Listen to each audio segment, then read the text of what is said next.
In today's video, I'm going to rank every match from WWE PAYBACK 2023 on a tier list. Thank you to MrSantiZap on YouTube for inspiring this video. This is the first video I will be posting on my second channel. I will be posting a variety of content every once in a while just for fun. So if you could consider subscribing, that would help me out a lot. And if you would like, maybe go check out my main channel, Lane Kingsley. Over there, it's all about music, so maybe you can find something you like. And with that said, let's get into the payback. The tiers we are working with today are right at the top, Match of the Night, and the bottom, Hulk Hogan. You don't want to be in the Hulk Hogan tier. Let's start with the opening match, Becky Lynch versus Trish Stratus inside of a steel cage. I seem to be in the minority when it comes to this match. A lot of people seem to really like it, and I didn't. I didn't think it was bad. I didn't think it was good either, though. There were a lot of fun spots like the superplex off the top of the cage and the manhandle slam to end the match. But other than that, I thought the match was rather slow and not too exciting for me. Remember, this is all my opinion.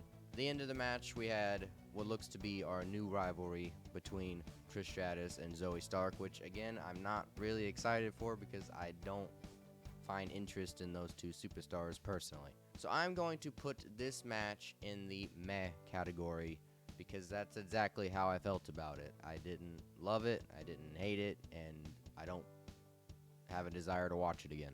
Up next, we have LA Knight versus The Miz. Well, technically we have John Cena and The Miz having a promo segment, which I loved. John Cena came out, and apparently he was hosting Payback.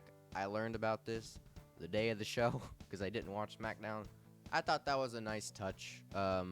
It does look like, going off of what happened on Raw, that we might be heading to a Miz versus John Cena match, maybe at Fastlane, or maybe at the next Saudi show. John Cena made himself the special guest referee for this match, and I think that brought it up a little bit, but again, the match was underwhelming, because when you put these two in the ring together, the match isn't going to be great, but the promos will be, and the promos really carry the story, but the match itself was just kind of bad. Like, I'm going to put this in the bad tier because it wasn't great. Up next, we have Rey Mysterio versus Austin Theory for the United States Championship, and I was on my phone for a lot of this match playing Wordle. I caught probably the last 3 minutes, and what I saw was fine. Again, this show as a whole just was eh. I can't really judge too much about this because I really wasn't paying attention. So I'm going to put it in the meh category because I saw the last 3 minutes, and the last 3 minutes were meh. And then we had the match of the night, by far, Sami Zayn and Kevin Owens versus the Judgment Day. This match woke me up. I was asleep, kind of. I was mentally shut down, but then this match came up, and I was like, oh my god, it's a wrestling show. There's wrestling. This was great. Now, I don't think it's the match of the year contender like a lot of people are saying it is, but it is still really, really good. I love the part where Sami and Kevin were thrown over the barricade and then they popped up wearing hockey gear.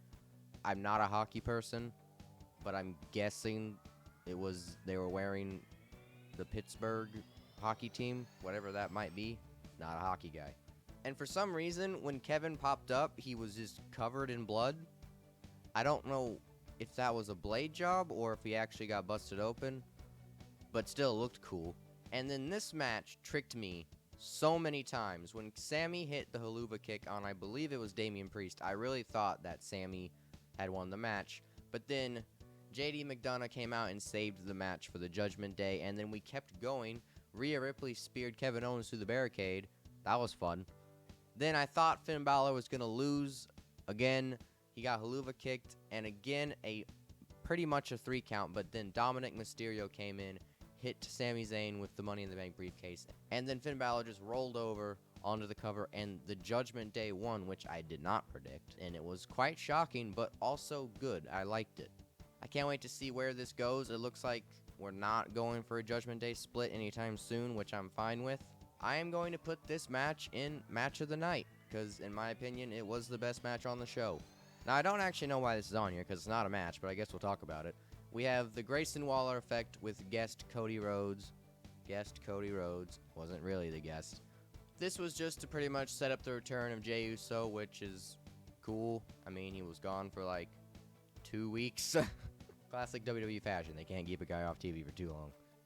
I mean, I guess I'll put this segment in good because I enjoyed it. It's not a match, but I guess I'll put it there since it's here. And then we got, in my opinion, the worst match on the show, Rhea Ripley versus Raquel Rodriguez. This match apparently was 17 minutes long. It felt like half an hour. It was so slow. It was boring. This match went almost 20 minutes, and I cannot tell you one thing that happened. One thing. If you had put a gun to my head and tell me one spot that happened in this match, I could not tell you what happened.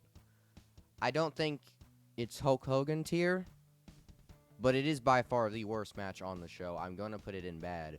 I can't really say much about it because I don't remember anything about it except Rhea Ripley won. I guess that's one thing I remember. And then we got the main event, Seth Rollins versus Shinsuke Nakamura for the World Heavyweight Championship. Going into this match, I had no faith that Shinsuke was going to win. And then they played the video package, and I'm like, oh my god, I want Shinsuke to win now. And then he came out with this awesome, like, anime-inspired entrance, and he came out second. Seth came out first.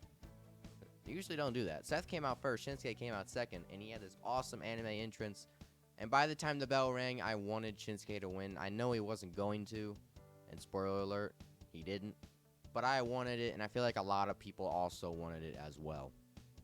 The match as a whole was a little underwhelming for me. I was expecting it to be great, but I think it was just good. And it could have been a lot better. Also, it kind of ended out of nowhere. Like, I thought they took so long to get into the cover. I thought Shinsuke was going to kick out. He didn't. The match just ended. I'm gonna put it in good. I feel like it had the potential to be the match of the night, and it kind of just whiffed a little bit, and it wasn't too exciting. And that is it for WWE Payback 2023. Tell me what you guys thought about the show if you're a wrestling fan. If you're not a wrestling fan, I might post something on this channel that you do like. If you like Marvel, I have some Marvel videos coming up. If you like Spider-Man, I have a Spider-Man exclusive video coming up. If you like Fortnite or any other video games, I have some stuff of that coming up as well. And with that said, have a good day.